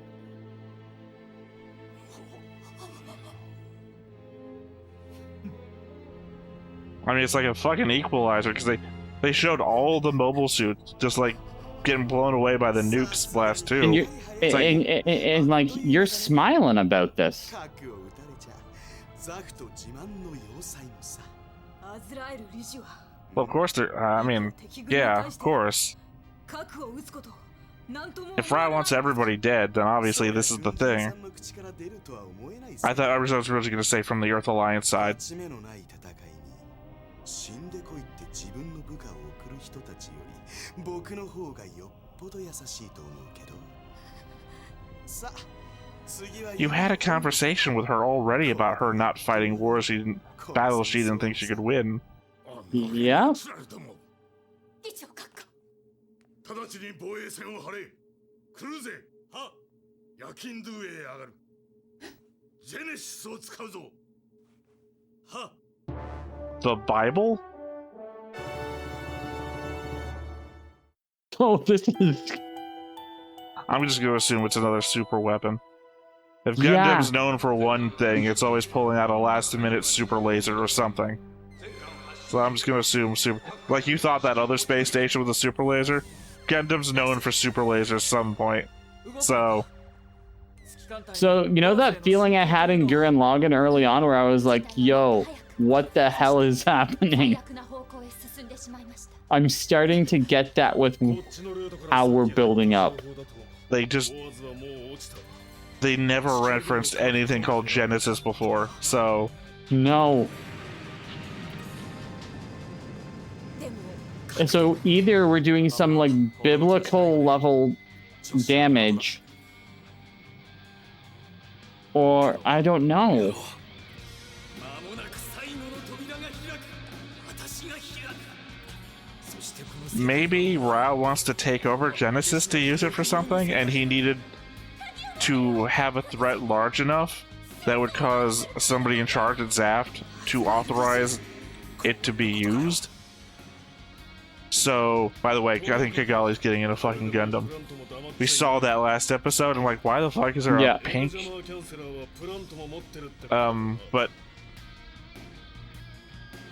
But yeah, maybe that's the plan. He's created a threat large enough that they need to use a super weapon in response. And now he's going to try and take over that, which would be a very Zex Marquis thing to do, which is Gundam Wing.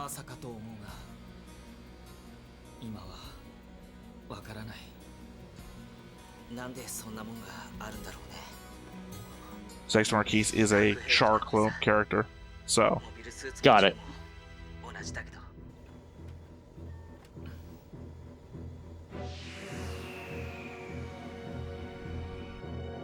Because war never changes.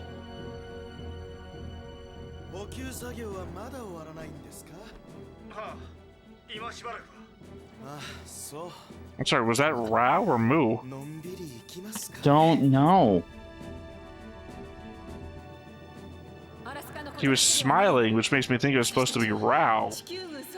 But Rao we don't see hanging around with his mask off. Yeah. This is a flashback. Yep.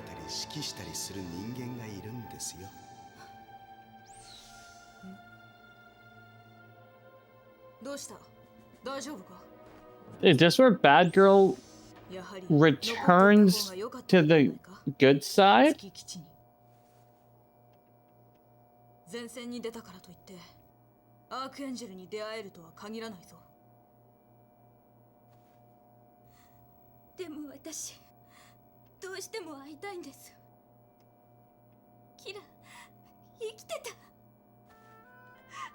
から会って今度こそ。Because my first thought is obviously when she tells Sai, it meant nothing, Sai. It meant nothing. More nukes, by the way. Yeah. No, it was Asriel. Sorry, it was Asriel the whole fucking time. Not seeing him in his suit made me confused. There's a lot of blonde men on this show, yeah, too. But he's so real lanky. He's real lanky and it's skinny and everything. Yeah.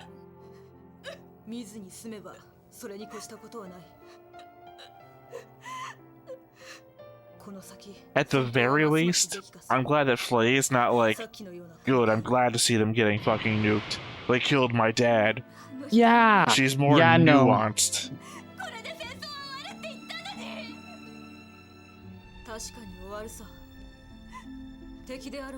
Oh. Bad girls toeing the political line. Yep.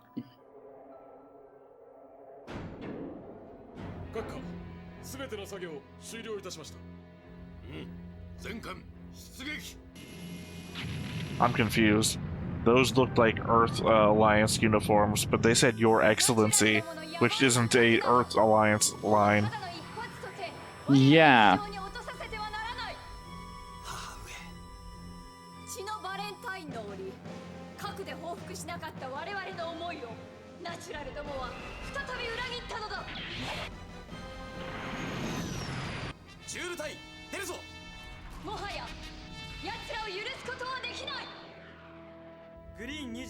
Yeah, what are they launching from? Looks bigger than a ship. Oh, from the stations, I guess. Oh man, are we about to start nuking plants? Think so. That would be the unforgivable extreme. That would be Bloody Valentine all over again.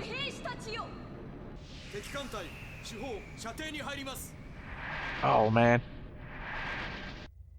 The speech she felt like she was in the middle of, you missed last recording. You see the most iconic Zeon speech.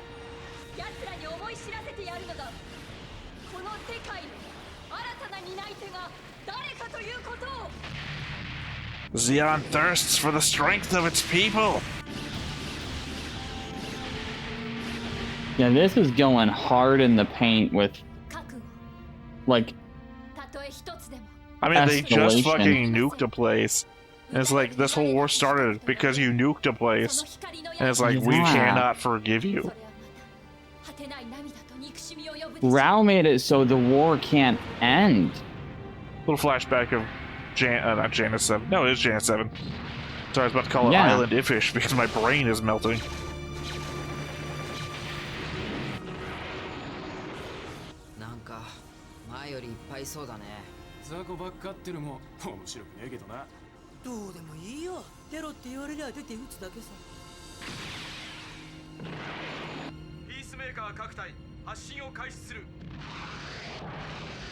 Peacemaker. Filled with nukes. I'm getting death flags for Bad Girl. Eh. Too much going on. I don't think anybody's got any individual death flags. Don't know why, but I don't know why, but I am.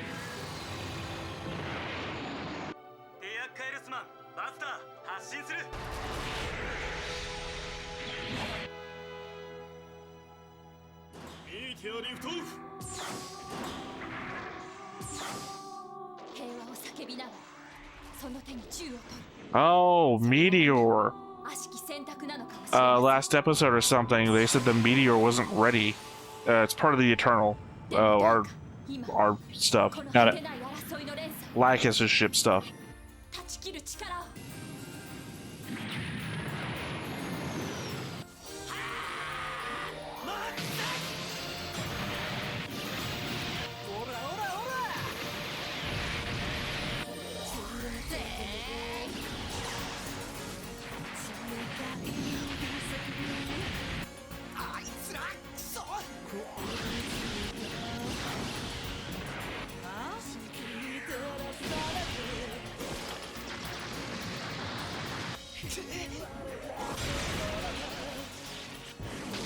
I mean, the problem is we don't have a lot of fast shooting beam weapons. We just got like beam weapons. Yeah. So I don't know how we take out the missile. I guess technically that's a lot of fast shooting. Because these can't be allowed to hit. We say that. Yazek says that. I mean, I feel like we gotta start throwing bodies in front of the missiles, like rather hit a person than the plants. Yeah.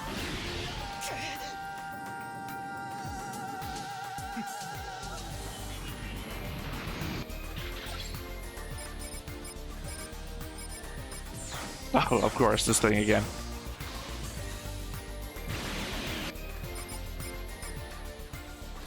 Does Rao want to recreate the inciting incident for OC Gundam? I mean, they already nuked something. It's already in. No, I mean the throwing of a plant at the Earth, but they have to escalate it to the point.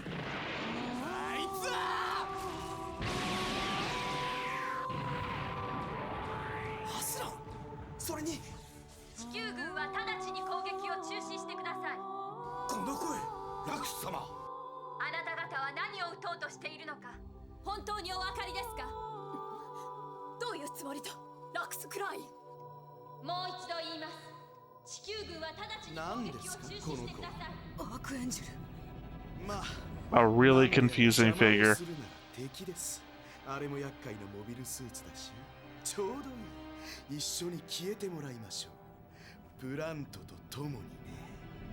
Second wave of, yeah, more nukes.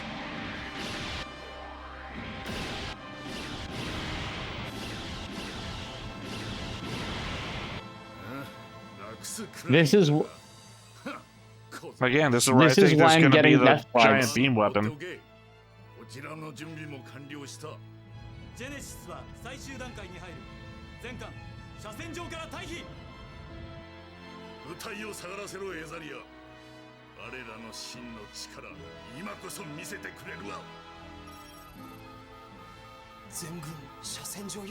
Yeah. Again, Gundam is well known for pulling out level music, that's man. what I said, last minute beam weapons.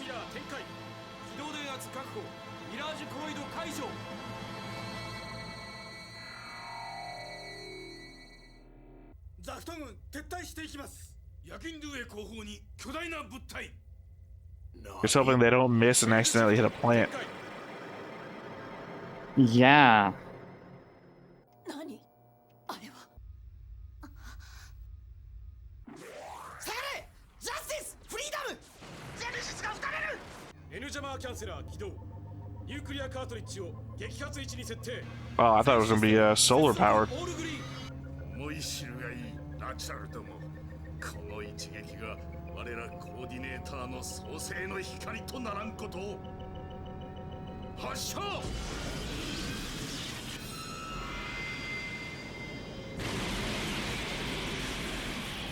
Jeez.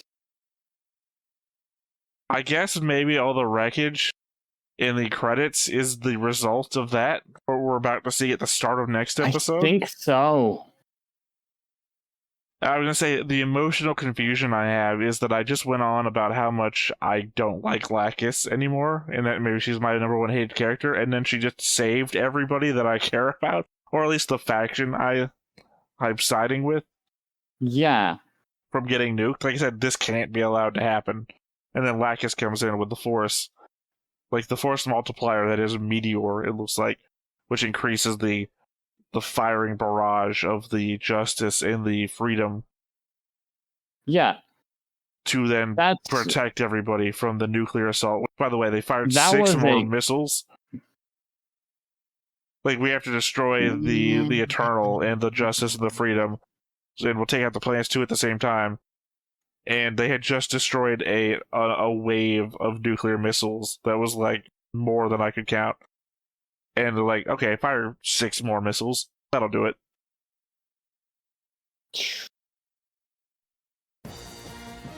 訳があった思いがあった故に取った銃そう言い聞かせてきた自分たちが Oh, they hit the Earth too?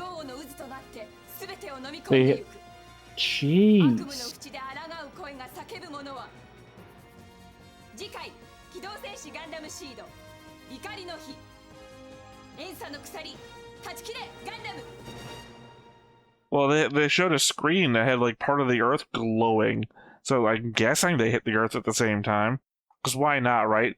I don't think they did. If they were aiming the nukes at the plants, and then their hope is to take out the Justice and the Freedom and the 3 other ships at the same time, then why wouldn't the counter-strike be aim at the Earth fleet with the Earth in the back to hit the same thing that they just tried to do to us? I think that's Rao setting a target. Well, Patrick is the one in charge of that. He's there. At the moment. Well, yeah, but he just said fire. And there's a whole crew of people in front of him that are doing the targeting and everything, so... That I don't... That's putting me in a... They just... I think Rao was setting it all up to happen. I don't think Rao was actively taking a... Also, the fact that we kind of see him walking through, picking up his helmet. So unless he, like, kills everybody there, and then we see him leaving... But I don't think that's it either. I need to see next episode to see what scale we're going into. Because they're like... Thank God we record 2 at a time. Oh my God. Yep. No. Absolutely. Yeah, I think Rao is just setting everything up to happen. He is doing that smart thing where he doesn't gloat about anything at the end. Except for he already did, in fact. But he only gloated to people on the other side, who would be unbelievable anyway. But he's not like, ha ha ha, in the back of the control room. So, conversely, if things don't go his way, he can just start working towards it again. Exactly. He doesn't play his hand and get discovered and be like, send this man to the brig. I can't... There's a lot. There was also a lot of flashbacks, so I think there's probably only like 15 minutes of actual new content in this episode. But so there was a lot of flashback. The thing is, we've gone through the story so far to the point where the main characters' Gundams have been the crazy, like ultimate weapons of destruction that have had to have like control from the people and what happens if they got in the wrong hands and all that. To the point where it's like, no, now we're just throwing nukes, and these Gundams kind of feel like small fish because they have a limited defensive ability against the fact that we're just throwing multiple nukes out there. Yeah. Yeah, I mean, it was like the UC Gundam starts with post-Antarctic Treaty, where we say no biological weapons, no nukes, no throwing colonies at each other. Yeah. You know, because the assumption being that we saw the colony drop. We didn't see the other stuff, but the assumption being it was going on. Well, technically, we saw Island of Fish get gassed before it got thrown. So technically, that would have been biological weapons. We didn't see nukes being thrown. So we start Universal Century without that stuff on the table anymore. Because we were doing it, and it's bad. We're both agreeing not to do it. In this case, we start off with Janus 7 getting nuked as a background element, and apparently we've forced it off the table. We didn't agree not to do it anymore. We just dropped devices all over the Earth, zaft did anyway, that made it impossible to do. So instead of agreeing to it, we kind of like, fuck you guys, you're not getting nuclear energy anymore. Which again, didn't make sense, because they have a moon base. They could have been making nuclear weapons on the moon if they wanted to. Unless there was a thing about those chambers being around the moon somewhere. I don't know. I don't remember that. It's such a, like... It would be like designing a pool that literally was like, boom. Like, you're starting here, it goes down a little bit, and all of a sudden you drop to like 15 feet. I don't know. As someone who's a bad swimmer, most pools feel like that to me. But also, that's also my conception of the Pacific Shelf. That the Pacific Shelf is basically like that, and then it just goes down, straight down. Yeah, but like, I thought that this level of escalation would be like the end of a season. I mean, it is, kind of. But I don't mean setting up the end. I mean, like, the last episode. I mean, we don't know what's coming. Like, we just apparently fired a super weapon. And then after that, there's 2 episodes, plus maybe a special little thing. I don't... There's in the HD remaster, there's only goes up to 48. But then I was checking something, and there's technically an episode 49. That is 5 minutes long, so I don't know. Maybe it's a special episode for between seasons. Maybe? I don't know. I don't know. We've got, Day of Wrath coming up. So, clearly, the fight's not gonna end next episode. No. And I believe the impetus was that Earth Alliance was gathering all of its military that was left at the moon, and this is that military. So, and zaft lost a lot of shit in its attacks on the Earth. So, this is probably everything they have left in defense mode. So I can only assume this is everything. Everything we have is at play. We pulled out the... You know what this reminded me of, actually? I don't remember. I've asked this 1,000 times now on this channel. I don't remember who everyone I've asked. Did you watch Babylon 5? No, but you have asked me that. Okay. At the mid or beginning of the 4th season, the main storyline of the Shadow War comes to an end, which is 2 ancient races are fighting over control of who gets to control the growth of the younger races. On one side is all chaos, and one side is all order. Yeah. The Shadows have a giant, their super weapon is a giant cloud of basically nukes that just like burrow into the center of a planet and blow it up. And the Vorlons, the other ones, have basically a giant super ship that just fires a giant death ray at the planet and blows it up.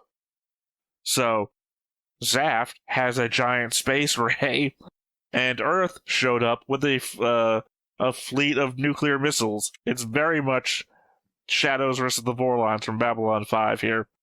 They both showed up with their super weapons. One showed up with nuclear missiles. One showed up with a apparently nuclear-powered space death beam. And we've got all of our forces on call. I think everything is at play right now. There's nothing left. Yeah, I'm agreeing with you, I think. Well, I don't know that who has anything left in reserve to pull out, right? There's no hidden faction. Orb is gone. Effectively, Lacus' little 3 ships thing is Orb. Okay, hold on. So, another possibility here. We have seen LaFlaga talk about and or be in contact with Azrael, correct? No, you're talking Rao. Sorry, yes, Moo, Rao. LaFlaga, Rao, LaCrest. Yes, we've seen Rao in contact with Azrael. Well, we haven't seen him in contact with Azrael. He's mentioned Azrael's name before.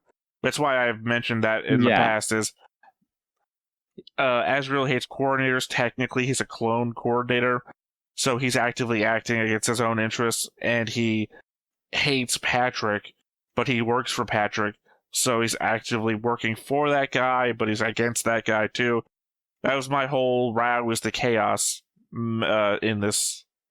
Is it possible that there is some way through dealing that Azrael is going to get a hold of the control of one of these super weapons? Oh, I think it's the only one. I think that's the only one, and eventually it's going to get blown up, probably by the last of the nukes. Like, they're going to use their last of the super weapons against one another. That the nukes are the super weapons for the Earth Alliance, and that the Genesis is the Zaft super weapon. I get that. So what I'm saying, is it possible that through connection with Rao, that Azrael is going to get control of the Zaft super weapon? No. I think that this is the status quo until the fight's over. Okay. I don't think Rao had a direct connection to Azrael. That's why he did the thing. He said, "This is my last gambit," and sent Flay out with the key. Okay. Because he specifically sends her out to the Earth Alliance ship, not towards the Archangel. She calls everybody, but he specifically hails the Earth Alliance ship, saying, I've got a not refugee, not a hostage. I've got somebody. I'm trying to send you somebody back. Yes. Okay, well, I think, I got no more thoughts. I mean, my thought process only comes from 2 different shows, and that is Gundam Wing and The Witch from Mercury. It's funny now, in my point of view, that people shit on Witch from Mercury for pulling out a super weapon out of nowhere, and they've never described Genesis anywhere in any of this. I don't remember seeing like a background shot of something that looked like a super weapon in any window or anything. They'd certainly never described it. So anybody that mocked the super weapon from Witch from Mercury for coming out of nowhere, what's your defense of Gundam Seed? Like, if you're not bitching about this, then you don't get to bitch about the other Gundam show. I love the moment of petty. No, I just hate it. I hate it because I love Witch from Mercury. It's like my maybe now number 2, because Origin was pretty damn good. But Witch from Mercury is top 2 Gundam shows, and everyone's like, "Yeah, they didn't spend any time developing stuff on the back half, and they just pull a super weapon out of nowhere." What the fuck is this? How do you not complain about this and not that? Or better yet, don't complain about anything. Anyway, let's find out what the hell's going on next time. So for now, let's do it. I've been Theta. This has been Justin. We've been Stone-Faced Reactions, and we will catch you next time. Bye-bye. Bye. Hey everybody, thanks for watching another Stone-Faced Reactions. If you have an idea of another video we could go ahead and watch, go ahead and put it in the comments down below and we'll add it to the wheel. Be sure to like, comment, and subscribe and let us know what you thought about this video, what parts you liked. And until then, we'll see you next time. Is this too goofy?